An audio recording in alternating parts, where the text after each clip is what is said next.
히브리서 11장 4절 말씀.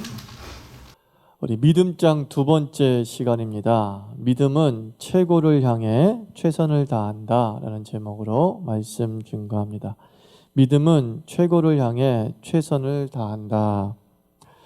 태초의 사람은 아담과 하와였습니다. 아담과 하와가 범죄해서 에덴에서 추방당했고 그 둘이 연합하여서 아들을 낳았는데 그 이름을 가인이라 하였고 그 이름을 아벨이라 했습니다.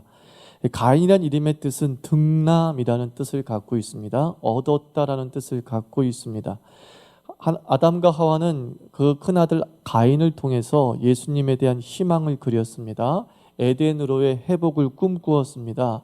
그런데 가인이 성장할수록 부모님인 아담과 하와에게 실망을 안겨준 모양입니다. 그래서 둘째 아들을 낳았을 때는 그 이름을 아벨이라고 했습니다. 아벨의 뜻은 허무라는 뜻을 가지고 있습니다. 먼지라는 뜻을 가지고 있습니다. 참 인간에게는 아무 소망이 없다라는 그런 의미를 담고 있는 이름입니다.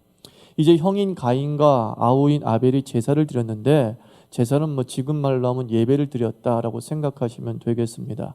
그런데 문제가 발생했습니다. 하나님께서 형 가인의 제사는 받지 않으시고 아우 아벨의 제사만 받으신 것입니다. 이런 차별에 대해서 히브리서 성경은 아벨의 제사는 믿음으로 드린 제사였기 때문이다 라고 말하고 있습니다. 대체 믿음이 뭐기에 이런 차이를 발생하게 하느냐라는 거예요. 예배도 받으시는 예배가 있고 받으시지 않는 예배가 있는데 믿음이 받으시는 예배가 되는 것이고 믿음이 없을 땐 받지 못하시는 예배가 될 수 있게 되죠.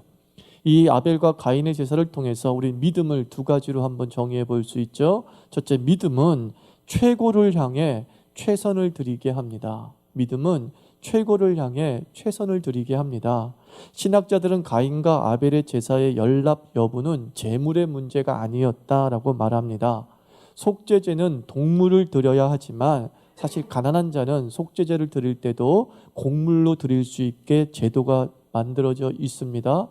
그리고 또한 여타 제사는 곡식으로도 제사를 드릴 수 있었습니다. 근데 창세기 본문에 보면 이 가인과 아벨이 드린 제사가 속죄제인지 석건제인지 정확히 알 수는 없습니다. 그러므로 가인이 양을 드리지 않아서 하나님께서 거부했다라고 말할 수 없습니다. 창세기 4장에 그 단서를 찾을 수 있는데 아벨이 드린 양을 이렇게 설명하고 있죠. 아벨은 양의 첫 새끼를 드렸다라고 말씀하고 있습니다. 그러니까 고대 사회에서 첫 번째는 고귀함과 소중함을 상징하고 있습니다. 그러니까 양의 첫 새끼를 드렸다라는 말씀은 곧 하나님에게 최선의 것을 드렸다라는 의미입니다. 반면에 가인은 땅의 소산으로 드렸다라고 기록하고 있습니다. 땅의 첫 소산이라는 기록이 없고 그냥 일반적인 얘기를 하고 있어요. 그러니까 가인이 드린 곡물은 첫 수확이 아닌 것이 분명합니다. 한마디로 가인은 정부미로 제사를 드렸다는 거죠. 묵은 쌀로 제사를 드린 겁니다. 자기도 먹지 않는 쌀로 제사를 드립니다. 정성과 최선이 보이지 않았던 예배가 바로 가인의 예배였습니다. 가인과 아벨의 제물에서 우리는 하나님에 대한 마음의 크기를 읽을 수 있습니다. 하나님에 대한 마음의 크기는 곧 믿음의 크기를 가늠하게 됩니다.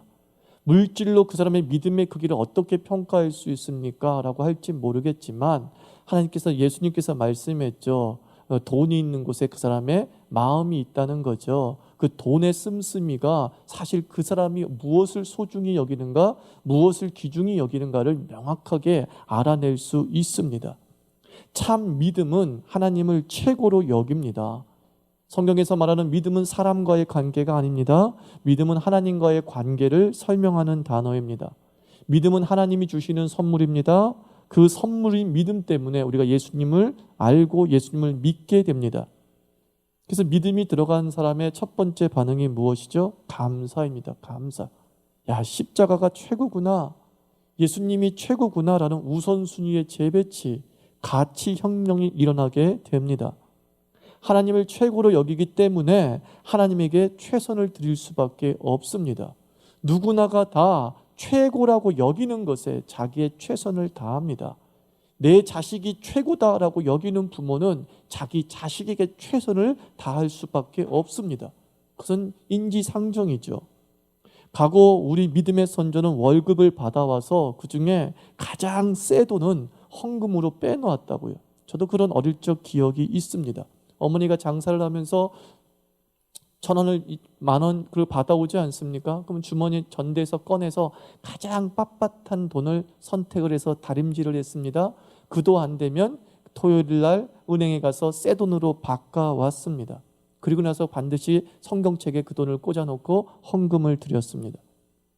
주일에는 제일 좋은 옷을 입고 예배를 드렸습니다.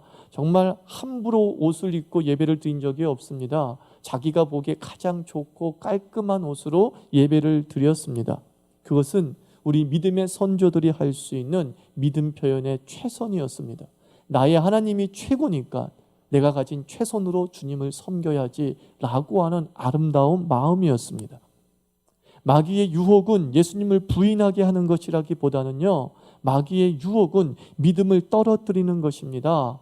하나님의 선택자들은 하나님 아버지 손에서 벗어나지 못한다는 것을 마귀도 알고 있습니다. 그래서 마귀는 신자에게 최고의 자리를 잡은 십자가, 신자의 인생에서 좌정하고 계신 그 예수님을 최고에서 몰아내는 것이죠. 예수님 믿어. 예수님이 우선이 아니라 차선으로 만드는 것이 유혹의 목표라는 거예요. 우리를 믿지 않게 하는 것이 아니라 예수님을 믿어. 근데 우선이 아니라 차선이야. 예수님을 믿어. 그런데 첫 번째가 아니라 두 번째야, 세 번째에도 괜찮아. 이것이 믿음의 변질 현상이라고요. 어느 순간부터 내 인생의 보좌에 앉아 계신 최고이신 예수님이 자식에게 밀려갑니다. 남편에게 밀려갑니다. 돈에 밀려갑니다. 친구에게 밀려갑니다. 두 번째가 되고 세 번째가 됩니다. 그러면서 얘기합니다. 여전히 나는 예수님을 믿는 것 압니다. 그런데 그것은 타락한 믿음이죠. 변질된 믿음이죠. 이미 마귀의 유혹에 빠진 믿음임이 분명하다고 감히 말씀드리고 싶습니다. 하나님은 섬김의 양을 따지지 않고 섬김의 질을 따지시는 분이시죠. 누가복음 21장에서 예수님은 가부의 2렙돈 비유를 말씀하셨습니다. 가부가 보잘것없는 2렙돈을 드렸습니다. 그 2렙돈은 예수님 당시에 노동자들의 하루치 품삯입니다.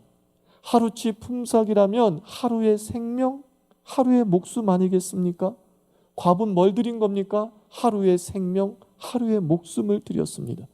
예수님은 과부가 전 재산을 드렸음을 아셨기 때문에 그 과부의 헌금을 칭찬하셨죠. 하루의 자기 목숨보다, 하루의 자기의 인생보다 하나님을 더 귀하게 여긴 그 마음을 받으신 거예요.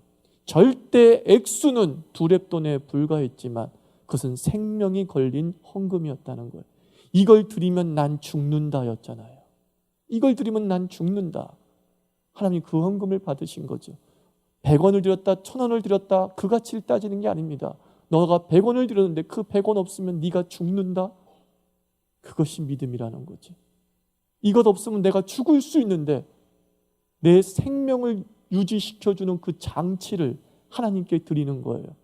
그게 무슨 뜻입니까? 이것이 내 생명을 지키지 않는다는 고백이잖아요. 나는 100원이 내 하루치 생명을 지키는 줄 알았어요. 그런데 100원이 내 하루치 생명을 지키는 것이 아니라 하나님이 내 생명을 지킵니다라는 고백, 그 믿음이 하루치 생명을 주께 드린 거예요. 그게 누구였습니까? 사렙다 가부죠. 오늘 먹고 죽을 약 하나 남았어요. 이거 드리면 오늘 하루치 생명이 나는 끝나는 거야. 그리고 하루 빨리 더 죽는 거예요. 근데 하나님은 굳이 그것을 달라라고 엘리야 선지자를 통해서 요구하십니다. 가부가 이래 먹고 죽으나 저래 먹고 죽으나 하나님 섬기고 죽자. 하루치 생명을 엘리야에게 드립니다. 그때 하나님께서 그 기름 항아리와 밀가루 항아리가 마르지 않게 하셨더라. 사랑하는 성도 여러분, 하루 일당 얼마 버십니까? 그것이 여러분을 살게 하는 것이 아닙니다. 하나님이 나를 살게 하시는 줄 믿습니다. 그 믿음의 고백을 어떻게 표현할지 연구해 보세요. 하나님이 나를 살리신다고 하는 그 믿음의 고백을 내 하루치 생명으로 표현해 보십시오. 내 하루치 목숨값으로 한번 표현해 보십시오. 그게 바로 아벨의 제사인 거죠. 그게 바로 주께서 평가하신 믿음의 사람의 모습입니다. 우리 믿음의 선진들의 행보를 살펴보면서 우리가 한 가지 귀한 교훈을 발견하게 됩니다. 하나님을 최고로 여기는 자는 지혜가 열립니다. 지혜와 욕심은 병행할 수 없습니다. 욕심은 눈을 어둡게 해서 한치 앞의 위기를 사실 보국으로 착각하게 만드는 거예요. 바로 이것을 선택하면 위기인데 욕심은 그 위기를 보지 못하게 하면서 복으로 착각해서 선택하게 하는 거죠. 제가 한 번 말씀드린 적이 있죠. 오래전 어떤 누님이 집을 산다고 하기에 제가 20살밖에 되지 않았음에도 불구하고 세상 물정 모르는 막내가 상계동에다 집을 사라라고 강력 추천하게 됩니다. 근데 상계동이 개발 초기 단계인지라 완전히 시골이죠. 요즘 말 학구방 집만 가득 차 있죠. 그리고 엉뚱한 경기도 어디에 가서 집을 똑같은 가격으로 매입하게 되죠. 그리고 몇 년 지난 뒤에 상계 지역이 3배, 4배 오를 때 그 경기도 지역의 집은 계속 그 자리를 유지하게 됩니다. 또 33살 때 일이었습니다. 한 누님이 또 집을 산다기에 제가 섬기고 있는 지역의 교회에 용산에다 지금 집을 사라라고 했습니다. 제가 나름 대학에서 지리학을 공부했으니까 도시 지리학 경험으로 도심 재개발은 필연적일 수밖에 없다. 용산과 저 동대문 일대가 우리 한국의 서울에 남아있는 마지막 도심 재개발 지역이다. 거기 한번 사놔라. 거기 집을 사라 그랬습니다. 지금 제가 투기를 가르치려고 하는 게 아닙니다. 오해하지 마십시오. 당시 평당 800만 원이었습니다. 근데 한 11년 지나고 난 다음에 평당 5천이 되었고 개발 수요주로 기업이 매입한 곳은 1억에 팔았다라고는 얘기를 10년 전에 듣게 됩니다. 제가 이 말을 하자 한 집사님이 말하기를 목사님도 자기 돈으로 투자할 입장이라면 그렇게 쉽게 결정 못 내립니다. 그러는 거예요. 누구 몰라서 안 산 줄 아십니까? 내 돈이 아까워서 그런 얘기를 하는 거예요. 돈이 그 돈 욕심이 또는 돈을 잃을 것에 대한 두려움을 선뜻 용단하지 못하게 한다라는 거죠. 맞는 말이죠. 욕심, 조금 더. 사실 이것이 지혜를 막을 수 있습니다. 욕심 조금 더. 욕심 조금 더. 저는 왜요? 욕심이 없었기 때문에 그냥 보이는 것이죠. 조금 더 가질 필요도 없다고 생각하니까 그 길이 보이는 것이죠. 근데 만약에 정말 내가 그걸 사야 될 입장이라면 또 달라질 것은 분명하는 거죠. 내 눈이 어두워지죠. 돈이 왔다 갔다. 잃으면 안 돼. 나 이거 더 불려야 돼. 이 조금도의 욕심이 나를 어둡게 할 수 있죠. 주를 향한 헌신이 지혜가 되는 이유가 바로 여기 있어요. 하나님을 위해 기꺼이 희생할 준비가 되어 있기 때문에 사리사욕에 빠지지 않습니다. 그 무욕의 믿음이 하늘의 지혜에 닿는 사다리가 되는 줄 믿습니다. 강남에 있는 유명 교회는 원래 강북에 있었던 교회입니다. 목사님이 강남 이전을 추구할 때 참 반대가 많았다고 하죠. 왜 그 허허벌판으로 가느냐 였습니다. 그때 목사님의 생각은 신도시에 입주해서 사람이 많아질 것이니까 가자, 그게 아니었어요. 땅값이 나중에 상승할 것을 예측해서 그래도 교인이 떨어져도 그 땅값 상승을 위해 가자, 이것도 아니었어요. 오직 하나, 지금 여기 종로구의 땅은 너무 비싸고 그런데 하나님의 전은 너무 좁으니까 좀 더 넓고 아름다운 전을 지어 주님께 좀 영광을 돌리고 싶다라는 것이었죠. 그리고 그냥 강남으로 이사를 갔어요. 많은 사람들이 떨어져 나간 것도 사실이죠. 근데 신의 한 수가 됐죠. 결국은 가장 금사라가 땅이 됐고 가장 유명한 교회가 될 수 있죠. 그 뒤로 그 목사님이 더 존경을 받은 것은 두말할 것도 없겠죠. 근데 더 중요한 사실은 교회에 따라서 현재 살던 것을 포기하고 교회 옆 역삼동과 논현동 압구정으로 이사간 성도들도 대박 맞았다는 거죠. 그래, 우리 교회 따라가자. 허벌판이거든요. 근데 교회 따라가자. 그러면서 그냥 따라간 성도들은 참 계속 내가 투기를 조장하는 사람이 돼가고 있지만 강남의 큰손 권사님들 다 되셨다라는 거죠. 아주 큰손 권사님들 되셨다는 그런 얘기가 들려옵니다. 여기서 핵심은 교회 따라다니면 집값 상승하는구나 라고 하고자 하는 것이 아니라 결과론적으로 보면 그들이 그걸 알고 옮긴 것은 아니라는 거예요.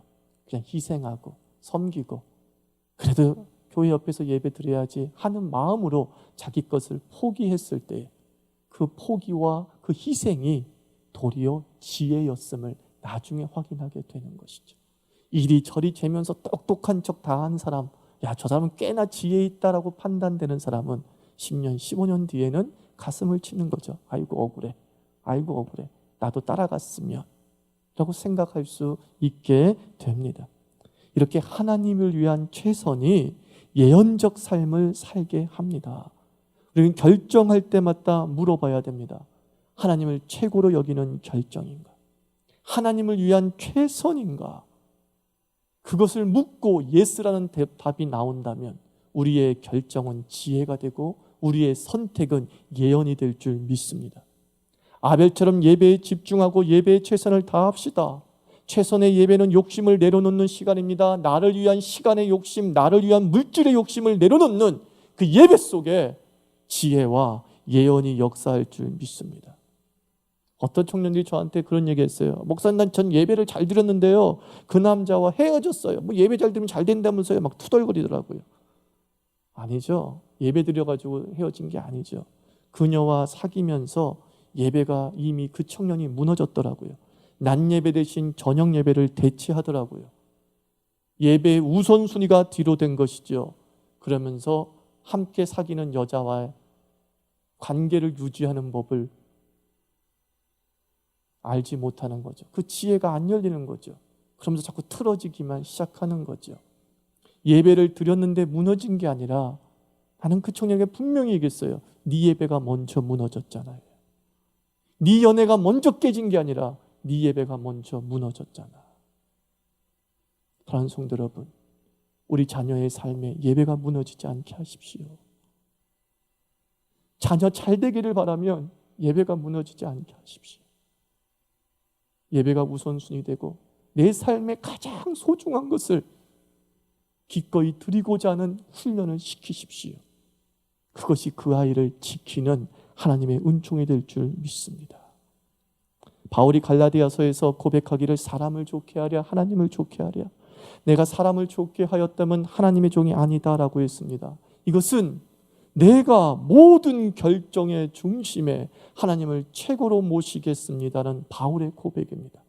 나의 모든 결정의 중심에는 하나님이다, 하나님이 우선이다가 놓여 있습니다. 유럽 교회의 몰락 중 하나가 사람 위주의 결정 때문이다라고 하는 분석이 있습니다. 사람이 쉽게 이해하도록 기적, 초월적인 부분을 성경에서 빼버렸습니다. 주일 성수 강조하지 않으면서 각자 있는 곳에서 빛과 소금으로 살면 교회다라고 가르쳤습니다. 그런데 지금 그 사람을 위한 그 합리적인 교회들이 텅 비고 기독교인이라고 말하는 사람조차 줄어들고 있습니다. 타 종교의 천국이 되고 있는 땅이 유럽 대륙이다라고 분석하고 있습니다. 좀 더 사람에게 유리하고 편리하게 하고자 했던 것이 도리어 교회를 텅 비게 만들었다는 거죠. 내게 편하고 내게 유리한 쪽으로 선택을 하면 당장 좋을 것 같지만 유럽의 텅 빈 교회처럼 우리 인생도 텅 비게 될 줄 압니다. 사랑하는 성도 여러분, 다시 부탁드립니다. 하나님 중심으로 선택하시기 바랍니다.